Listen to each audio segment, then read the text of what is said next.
The first time I presented the idea, Victor didn't even let me finish. Too risky. That's what he said. 2 words. Flat. Dismissive. Final. The kind of answer that doesn't just reject your idea. It erases you from the room. The boardroom was packed that morning. Senior executives. Product leads. 2 investors dialing in remotely. And me. Standing at the front with a presentation I had spent 6 months building. 6 months of late nights. Prototypes. Market data. Revenue projections. All leading to one simple concept. A predictive system that could analyze user behavior in real time and adjust pricing dynamically. Not just faster than competitors. Smarter. Adaptive. Alive. It wasn't just an idea. It was the future of the company. And I knew it. I clicked to the next slide. Projected revenue filled the screen. If we deploy this within the next quarter, I said, trying to keep my voice steady, we're looking at a minimum 300% increase in conversion rates across high-value segments. One of the investors leaned forward. That was the moment I knew I had their attention. But Victor? He leaned back in his chair. Arms crossed. Already bored. Daniel, he said, cutting through my sentence. I stopped. Yes? This kind of system requires too many variables. I opened my mouth to respond. He didn't let me. It's unstable. It's expensive. And frankly, he glanced around the room. It's not something we need right now. A few executives nodded. Just enough to shift the room's energy. That was all it took. I tried again. With respect, I said carefully, the model is already built. I've been testing it for. Victor raised his hand. Not aggressively. Just enough to silence me. That small gesture hit harder than anything he could have said. Daniel, he said, voice calm. We appreciate the initiative. Appreciate. Another word that means nothing. But this isn't the direction we're going. And just like that, 6 months disappeared. The presentation ended early. My slides never made it past number 12. The revenue models. The live demo. The real breakthrough. None of it mattered anymore. Because Victor had already decided. As people started packing up, one of the investors spoke up. Out of curiosity, he said, how far along is the prototype? For a split second. I thought I had one last chance. It's fully functional, I said quickly. I can show you. Victor stood up. We'll review it internally, he said smoothly. The conversation ended. Just like that. The room emptied. Chairs slid back. Laptops closed, conversations shifted to other projects. Other ideas. Ideas that weren't mine. I stayed behind. Standing there. Looking at the final slide still glowing on the screen. Projected revenue, $40M plus, year 1. For a moment. I thought about shutting it down. Deleting everything. Walking away. But I didn't. Because something about the way Victor looked at that presentation stayed with me. It wasn't dismissal. It wasn't even disinterest. It was something else. Recognition. That was the moment I realized something was wrong. Not immediately. Not clearly. Just a quiet feeling in the back of my mind. A question I couldn't answer yet. If the idea was truly worthless, why didn't he let me finish? 2 weeks later. I got my answer. And by then, it was already too late. The email arrived at 9:12 a.m. Subject line. Project reassignment, effective immediately. Short. Cold. And just vague enough to feel intentional. I opened it expecting clarification. Instead, I got 3 sentences.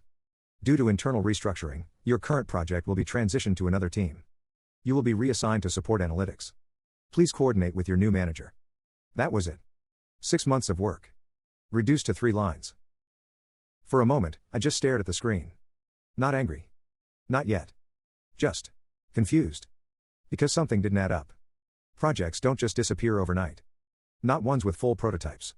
Not ones tied to revenue models. Not ones that had investors leaning forward in meetings. I walked straight to Victor's office. Glass walls. City view. The kind of office designed to remind you exactly who's in control. He didn't look surprised to see me. Which told me everything I needed to know. What happened to my project? I asked. Direct. No small talk. He leaned back in his chair, calm as ever. We're reallocating resources. That's not an answer. It's the only one you need. I stepped closer to his desk. The system works, I said. You saw the data. Victor smiled slightly. Not friendly. Calculated. I saw potential, he said. Exactly. He shook his head. Not your potential. That was the first moment something inside me shifted. Because that sentence wasn't about the project. It was about ownership. So who's working on it now? I asked. Victor didn't answer immediately. Instead, he picked up a pen and started tapping it lightly against the desk. A small delay. Just enough to make the next words land harder. Product innovation team. My stomach tightened. That's not even their field. They'll manage. They don't understand the system. They don't need to. Silence. Then I asked the question I wasn't sure I wanted the answer to. Who's leading it? Victor met my eyes. And for the first time, he didn't hide it. Emily. Emily Carter. Senior product lead. Smart. Polished. Great at presentations. Terrible at building anything from scratch. And most importantly, someone who had never seen a single line of my code. That doesn't make sense, I said. Victor shrugged. It makes perfect sense. No, it doesn't. It does, he said calmly. Because Emily knows how to present ideas. The implication hung in the air. Heavy. Clear. And I don't? I asked. Victor leaned forward slightly. You build things, Daniel, the way he said it. It didn't sound like a compliment.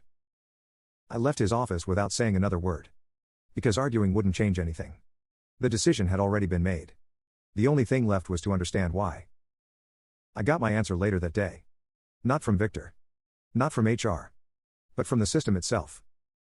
At 6:47 p.m., I logged into the internal development server. My project folder was still there. Same name. Same files. Same structure. But something was different. The access permissions. I clicked into the directory. Every file I had created. Now listed under a different owner. Project lead, Emily Carter. For a moment, I thought it was a mistake. A system glitch. A temporary reassignment. But then I opened the activity log. And that's when everything became clear. The log showed every change made over the past 2 weeks. Every edit. Every commit. Every access request. Including something I hadn't expected to see. Victor's name. He had accessed my project. 3 days after the meeting. Downloaded the full architecture. Reviewed the revenue model. And reassigned ownership. All before I even got the email. That was the moment the confusion disappeared. And something else replaced it. Clarity. He didn't reject the idea. He took it. I leaned back in my chair, staring at the screen. Every file I had written. Every system I had built. Now officially belonged to someone else. On paper. In the system. In the company's eyes. But not in reality. Because there was one thing Victor still didn't understand. Something I had done long before that meeting. Something small. Something quiet. Something buried deep inside the project's foundation. I opened the core module. Scrolled past thousands of lines of code. Down to a section no one ever looked at. Not because it was hidden. But because it looked unimportant. A simple configuration block. One line standing out among the rest. Harmless. Technical. Easy to ignore. Unless you knew what it actually did. I read it again slowly. Then smiled. Because in that moment, I realized something Victor didn't. He didn't just steal my idea. He inherited something else. A condition. And it was already in motion. The announcement went out 3 weeks later. Company-wide. Subject line. Exciting leadership update. I didn't open it right away. I didn't need to. Because I already knew what it was. You can feel those emails before you read them. They have a tone. A rhythm. A kind of artificial excitement that usually means one thing. Someone just got rewarded for something you built. When I finally clicked it.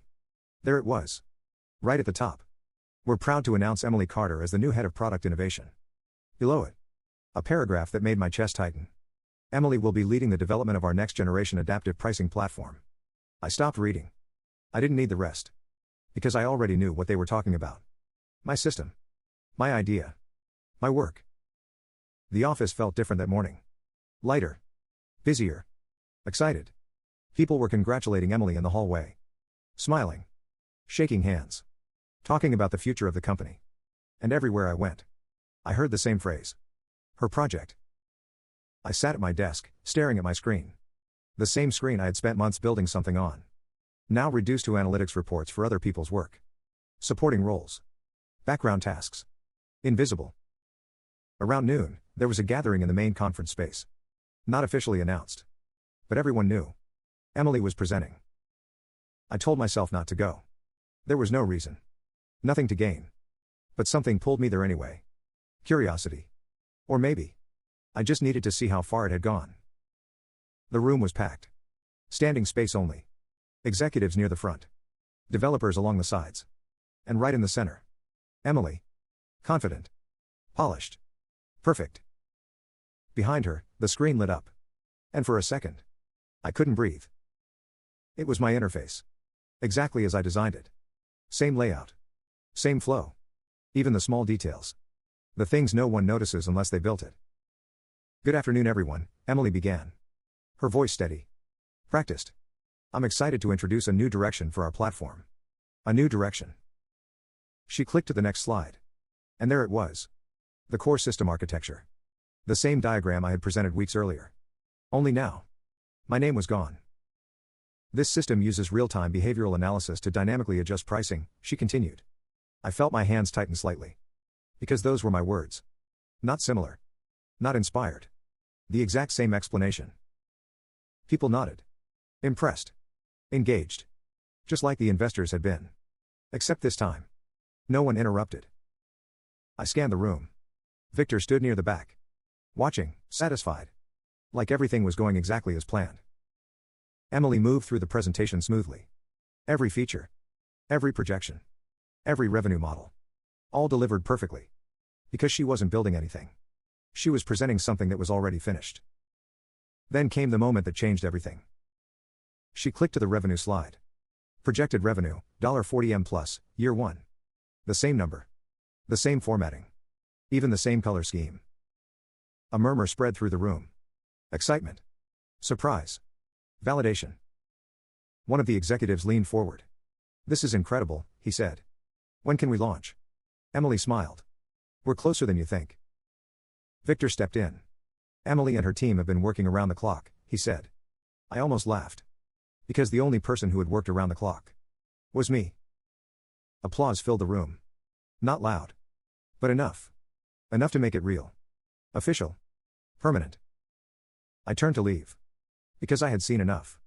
But then something stopped me. One sentence. One small detail that most people wouldn't even notice. Emily said. The system is already stable enough for early deployment. Stable. That word echoed in my head as I walked out. Not because it was wrong. But because of what it meant. They weren't planning to rebuild anything. They were going to launch my system. Exactly as it was. Which meant. The line I wrote. Was still there. I stepped into the elevator. Doors closing slowly. The noise of the office fading behind me. And for the first time since the meeting. I wasn't angry. I was certain, because the moment they launched that system. They wouldn't just be using my idea. They would be activating something they didn't even know existed. A condition tied to performance. A clause tied to revenue. A trigger that only activated under one specific scenario. And they had just confirmed it. They were about to meet that condition. The elevator doors closed.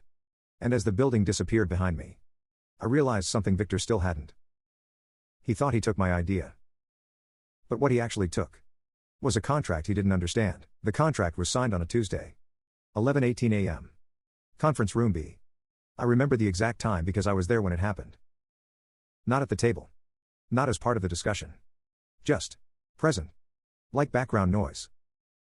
Victor sat at the head of the table, flipping through printed pages with the kind of confidence that only comes from believing you've already won.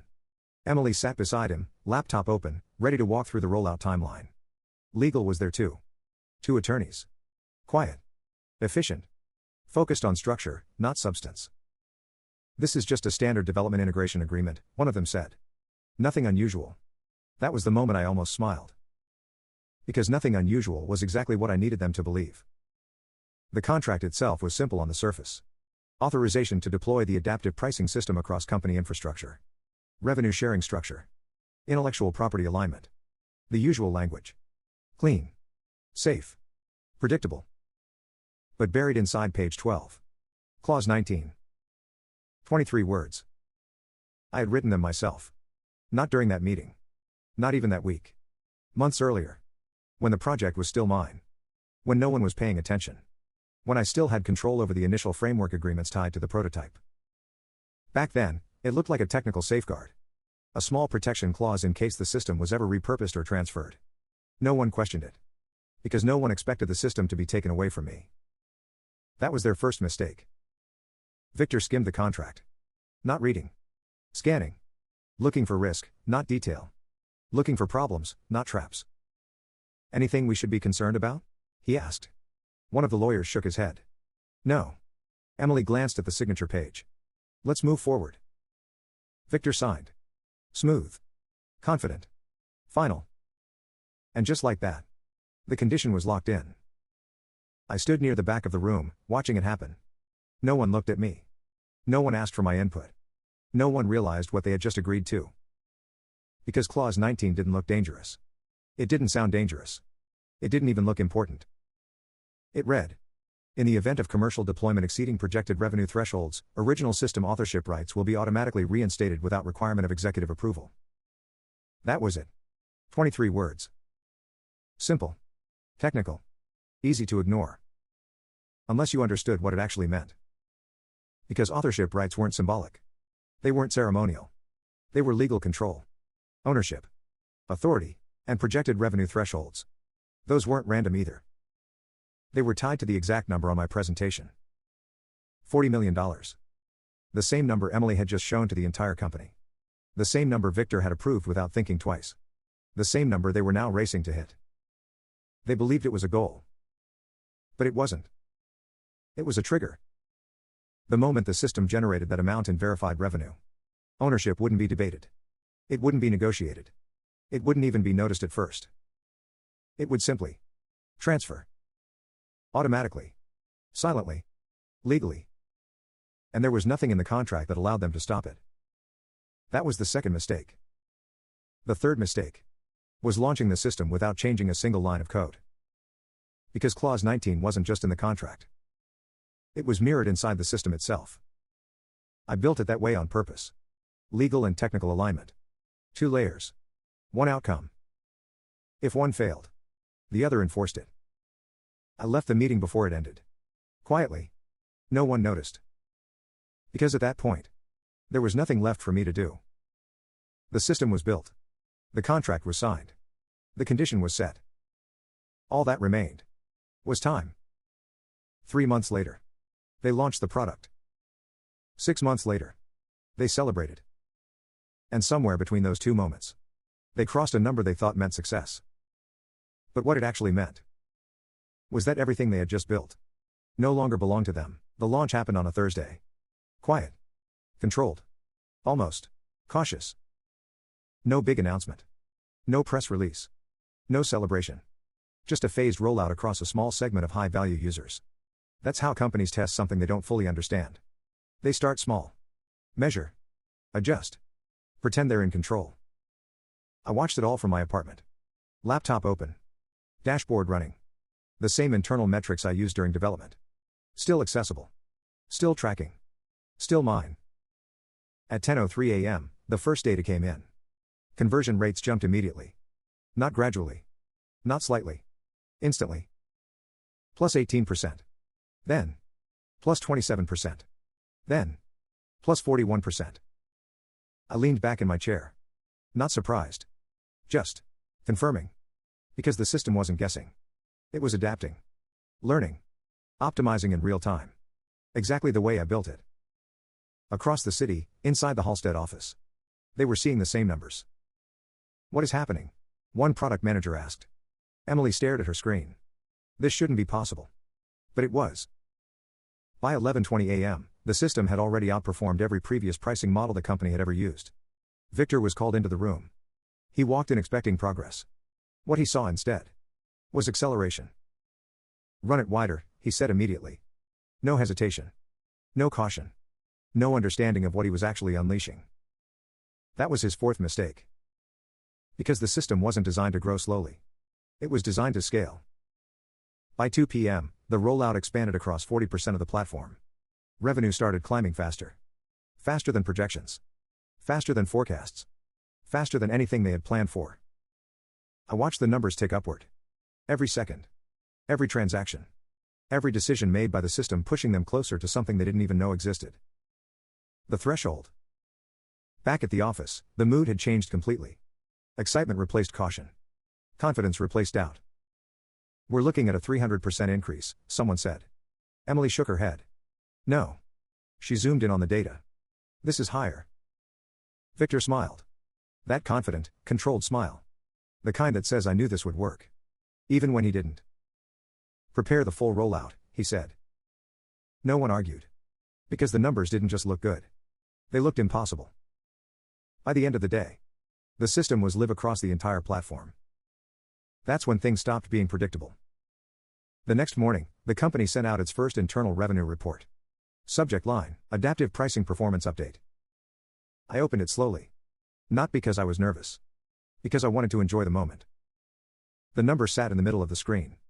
Bold. Highlighted. Impossible to ignore. $12.4 million, first 24 hours. I exhaled slowly.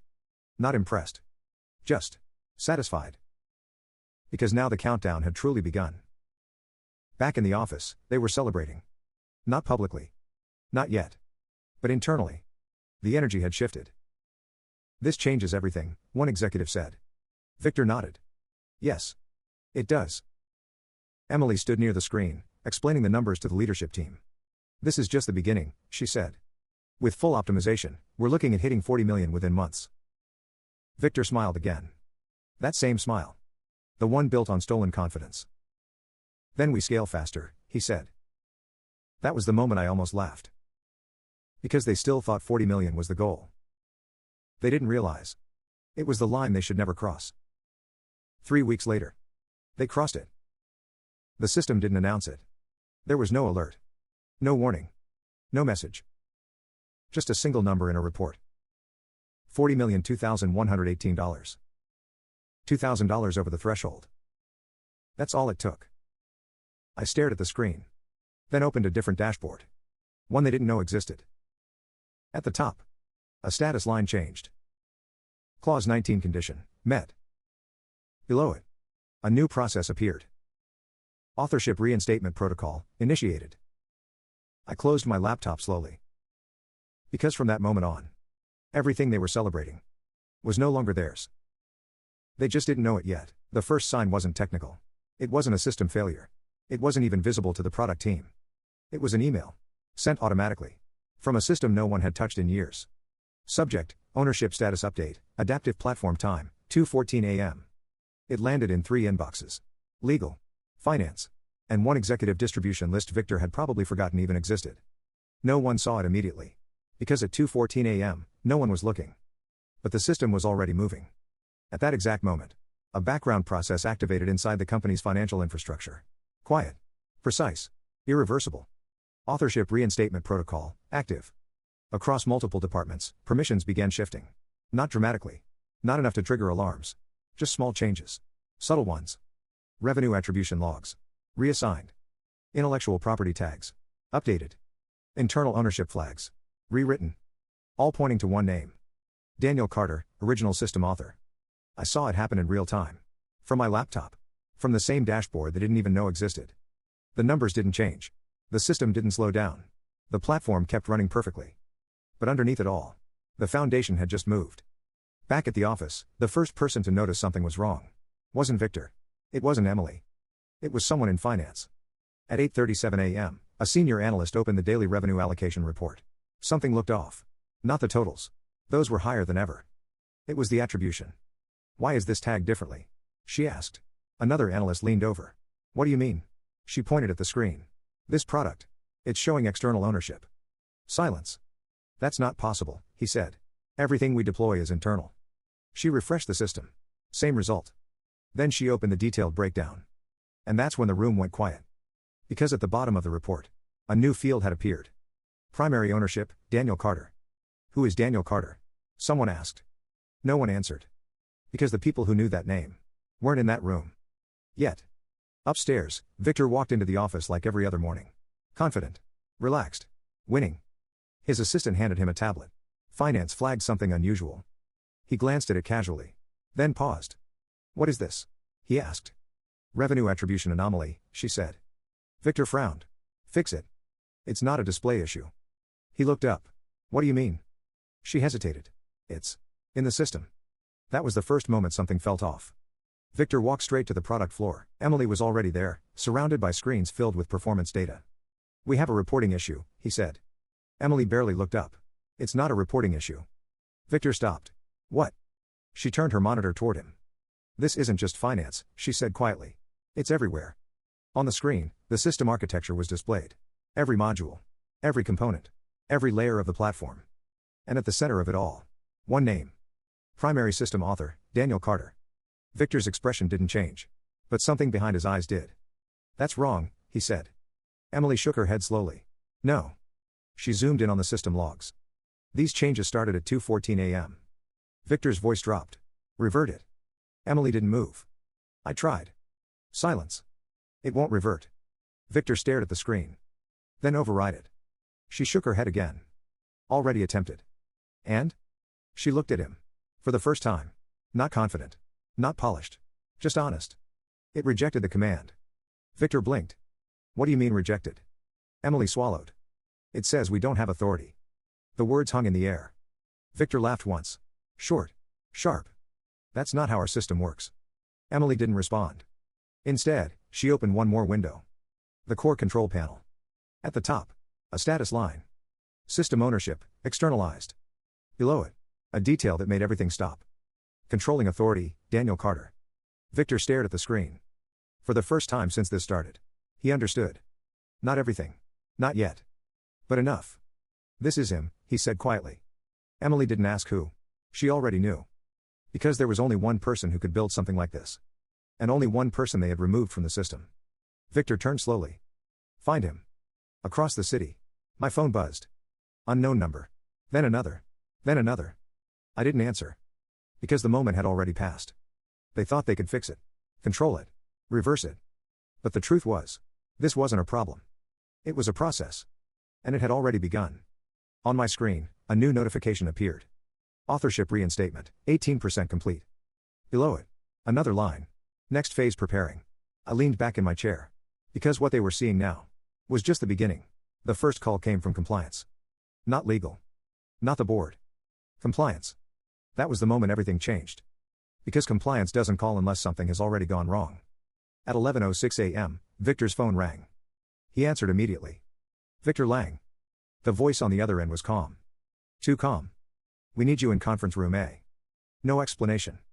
No details. Just a request that didn't sound like a request. When Victor walked in, the room was already full. Legal. Finance. Compliance. And two people he didn't recognize. Regulators.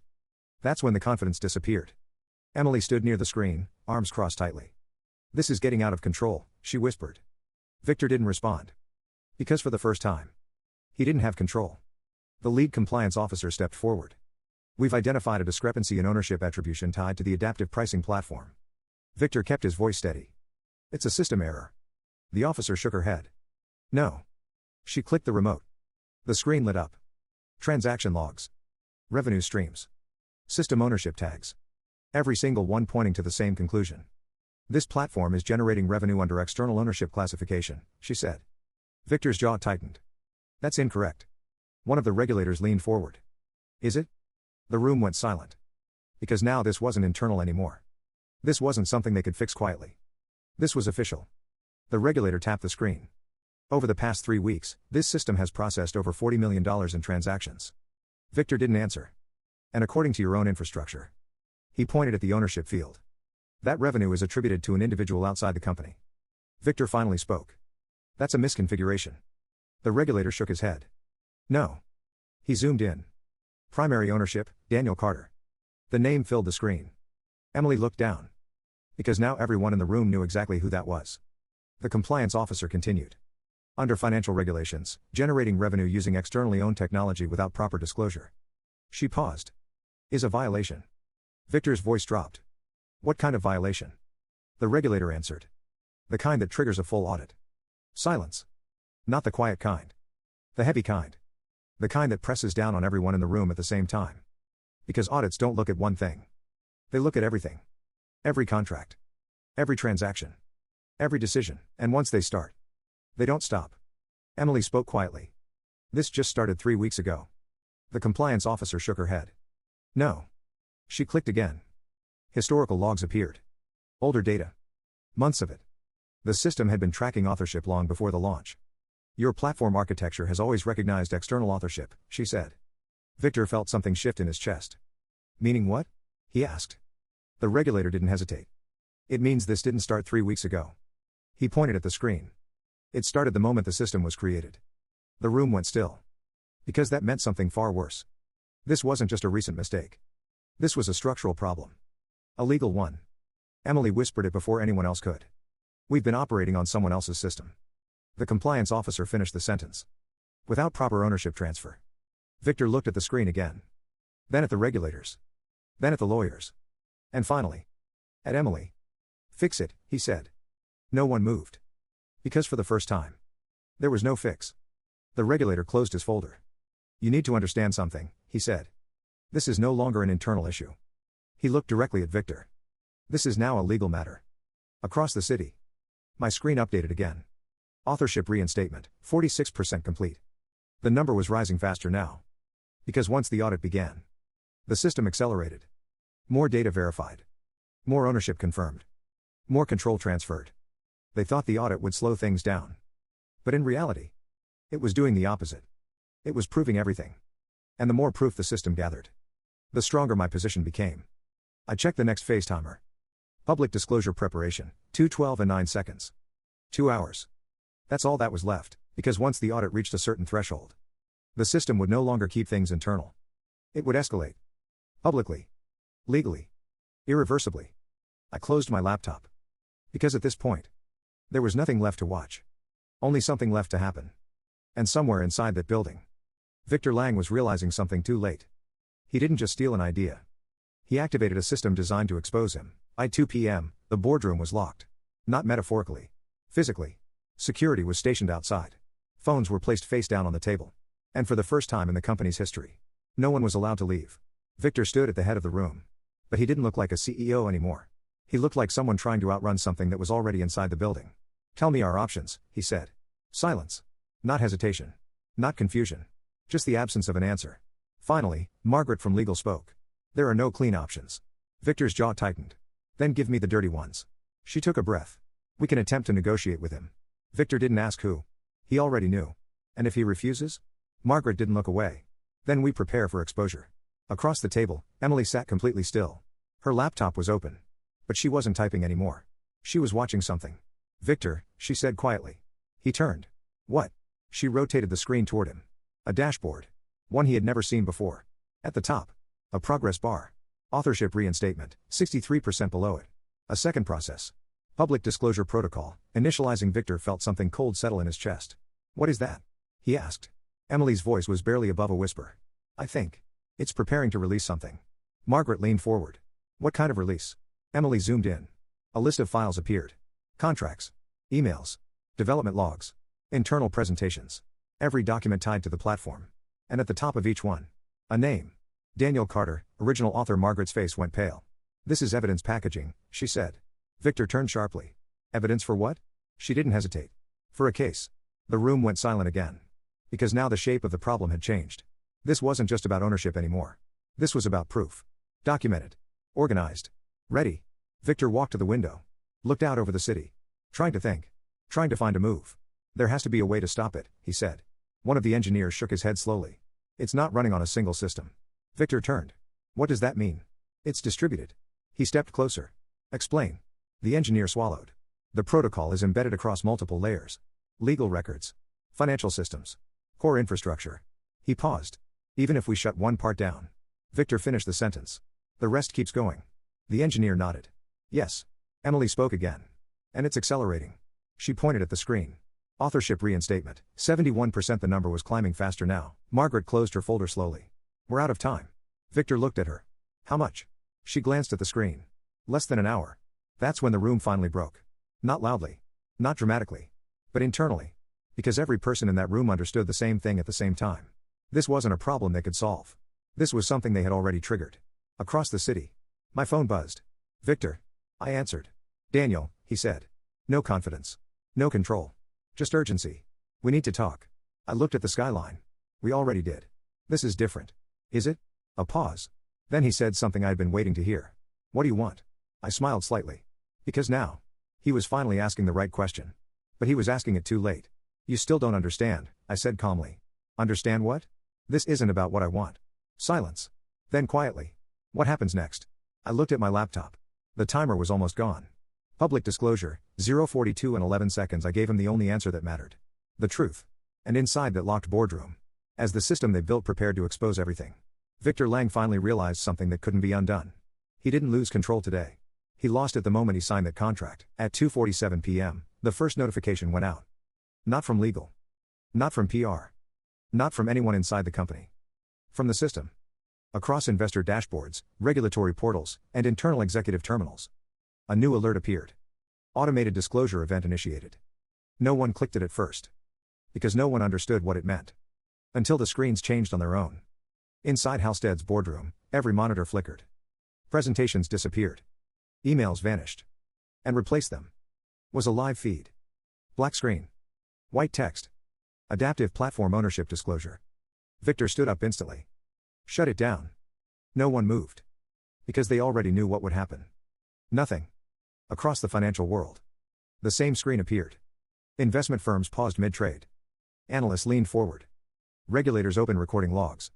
And then, the screen changed. A timeline appeared. Not a summary. Not a statement. A record. From the very beginning. The first prototype. The first commit. The first architecture file. Every step of the system's creation. And next to each one, a name. Daniel Carter. Inside the boardroom, no one spoke. Because there was nothing left to argue. The system didn't accuse. It didn't explain. It just showed. Next came the internal emails. Victor's messages. Downloaded. Timestamped. Unedited. Review Daniel's model. Extract core logic. Reassigned to Emily's team. Each line appeared on screen. One after another. Emily looked down. Victor didn't. He couldn't. Because the next file was worse. The presentation. The one Emily gave. Side-by-side comparison. Left side, my original slides. Right side, her version. Identical. Even the phrasing. Even the numbers. Even the structure. Across trading floors and investor offices. People started whispering.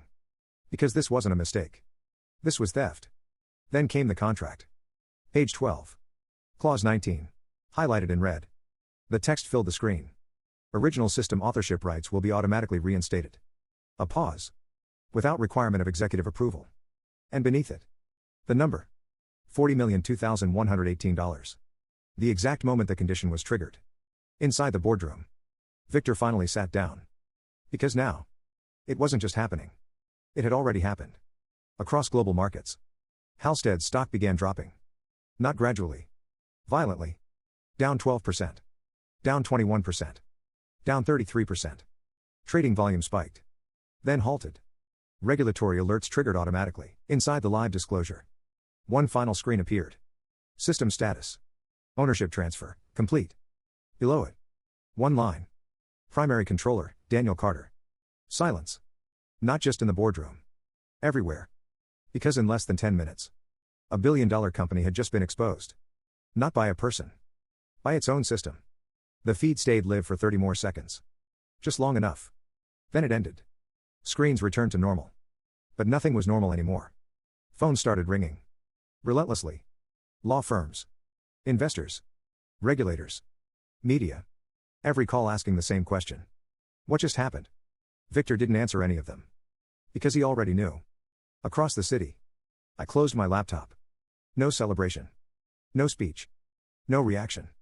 Just quiet. Because the system had done exactly what it was designed to do. It didn't destroy them. It revealed them. And that was worse. On my screen, one final message appeared. Authorship reinstated, 100%. I stared at it for a moment. Then closed the window. Because there was only one thing left to do. Move forward. And somewhere behind me. Inside the glass building. The people who thought they owned everything. Were realizing something they couldn't fix. They never owned it at all. The company didn't collapse in one moment. It unraveled. First came the silence. The morning after the disclosure, Halstead's headquarters looked the same from the outside. Glass walls. Clean lines. People walking in with coffee like nothing had changed. But inside. Everything had. Entire departments were locked out of internal systems. Access permissions failed. Shared drives disappeared. Core tools stopped recognizing executive credentials. Because ownership wasn't just legal anymore. It was operational. The platform no longer responded to them. It responded to me. By noon, the first official statement was released. Short. Carefully worded. Controlled. Halstead Dynamics is currently reviewing recent system disclosures and cooperating with regulatory authorities. Translation? They had no idea how to fix it. Then came the second wave. Clients. Banks began suspending integrations. Trading partners paused activity. Institutional accounts went quiet. No one wanted to be connected to a system under legal investigation. And without the system, Halstead had nothing. That was the part they never understood. They thought the company was the brand, the office, the leadership. But it wasn't. It was the system. And the system was gone. By the end of the week, the board stepped in. Emergency meetings. Closed-door sessions. Legal consultations that stretched into early morning hours. Victor Lang resigned on day 4. No announcement. No speech. Just gone. Emily followed 2 days later. Not because she chose to. Because she had to. The narrative around her collapsed faster than anyone expected. Every presentation. Every claim. Every moment of recognition. Rewritten. Not by opinion. By evidence. And evidence doesn't argue. It ends things. Meanwhile, the platform never stopped running. That was the part no one could explain publicly. Even as Halstead fell apart, the system continued operating perfectly. Transactions processed. Data flowed. Revenue generated. Because the platform was never tied to the company. It was tied to its creator. 2 weeks later, I stood in a different room. Smaller. Simpler. Real. No glass walls. No polished executives. Just engineers. Developers. Builders. People who actually understood what we were creating. Behind me, a screen displayed a new name. Nexera Systems. Same foundation. Same architecture. But this time, built the right way. Owned the right way. Run the right way. An investor raised his hand. So let me get this straight, he said. You rebuilt everything in 2 weeks? I smiled slightly. No, I turned toward the screen. I never lost it. A few people laughed. Not loudly. Just enough. Because they understood. The system wasn't something you could take. Not really. You could copy it. Present it. Profit from it. But you couldn't own it. Unless you built it. After the meeting ended, I stepped outside. The city looked the same. But it felt different. Quieter. Cleaner. Across the street, a financial news display flashed a headline. Halstead collapse linked to internal ownership scandal. Below it, another one. Former engineer launches new platform after takedown. I watched it for a moment. Then turned away. Because the story wasn't about them anymore. It never really was. It was about something simpler. Something most people in that building never understood. Ideas matter. Execution matters. But ownership? Ownership is everything. I pulled out my phone. Opened the system dashboard one last time. Everything was stable. Everything was running. Everything was mine. I closed the app. And for the first time in a long time, there was nothing left to fix. Nothing left to prove. Nothing left to take back. Because the idea they stole did exactly what it was designed to do. It came back. And this time, it wasn't going anywhere.